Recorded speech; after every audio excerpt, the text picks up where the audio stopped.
Heard this beat in my dream. What? Good morning, everyone, from the Chateau, Lake Louise. So if you look at our window right now, we have some beautiful, freshly fallen snow, and it's June in Alberta. This doesn't happen. So considering the light is pretty much perfect for portraits, we have a friend with us who is unreal at portraits, and he really understands body language. So that's what we're gonna talk about today on Chris's channel. And we're gonna eat some bagels. So let's go meet Jay. Let's go canoe out on the lake right now because one more time for this view. Let's go.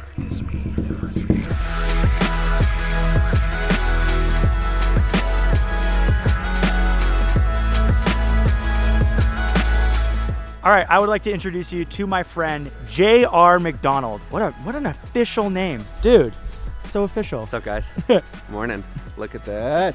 We're gonna go out into the canoe right now. We're gonna shoot some portrait stuff with Lizzie. I'm gonna walk you through what we're doing as soon as we're done with it. But for the meantime, we're just gonna enjoy this for a second because this is wild. All right, Lizzie, be safe with Jay and get some good photos. Okay, I'll try. Oh, she's got the paddle action. I didn't say nothing. Look at that.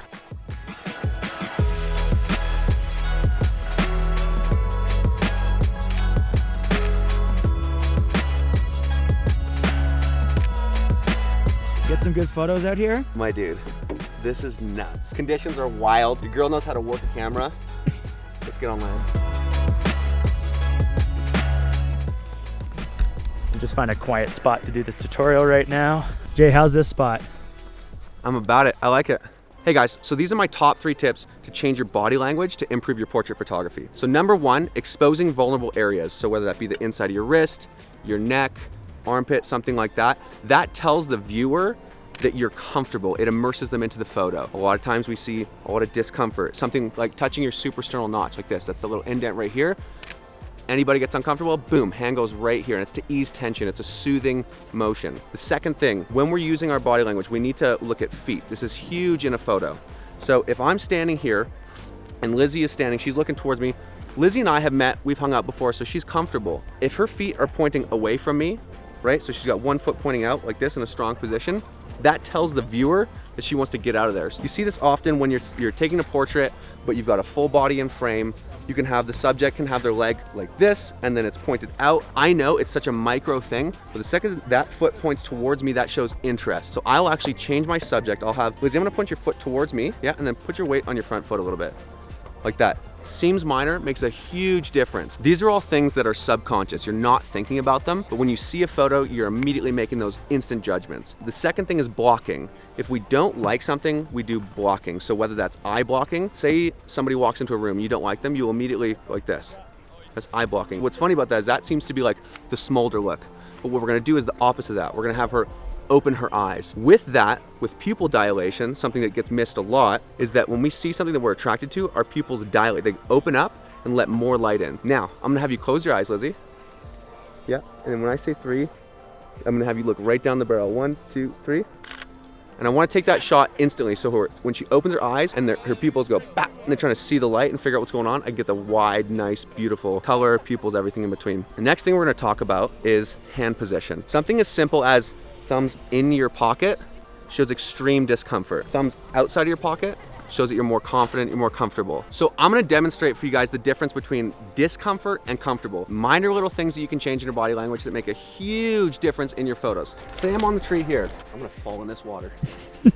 I'm here, legs turned in, body's closed off, right? I look like a little kid that has to pee or something like that. Here we are, I'm uncomfortable, I'm touching my buttons.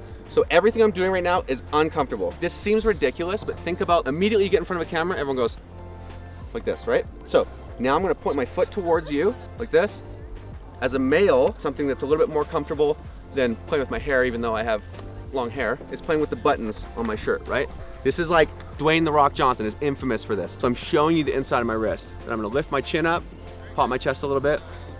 If you look at the difference in my body language from before and after, this is welcoming you, I'm comfortable. If I'm holding something in my hand, it could be coffee, it could be a camera, anything you're holding is gonna make you look more comfortable. And then we add that into the portrait work. Changing your body framing, huge for portraits and it gets missed all the time. The best thing about incorporating body language into your portrait photography is that it changes the first impression of the viewer. So the first thing they see, they either like it or they don't immediately. You know when you meet someone for the first time. The thing with portrait photography and body language is that body language is free. You don't need expensive gear. You don't need insane training.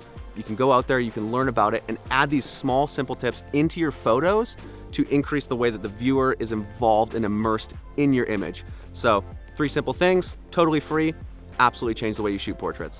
Jay, you killed that. Can you believe that that's like his first time on camera? He should be doing YouTube. Comment below if you think Jay should start doing YouTube. In the meantime, if you guys want to check out his portraits, he has an Instagram page. I'll link it below. It's at JR McDonald. How do you spell that out?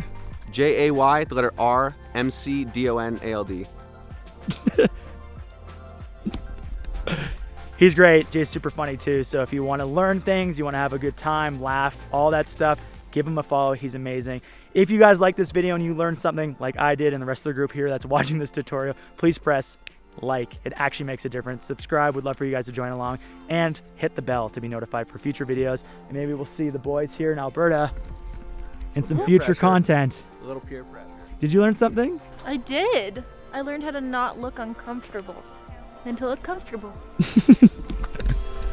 Peace, guys.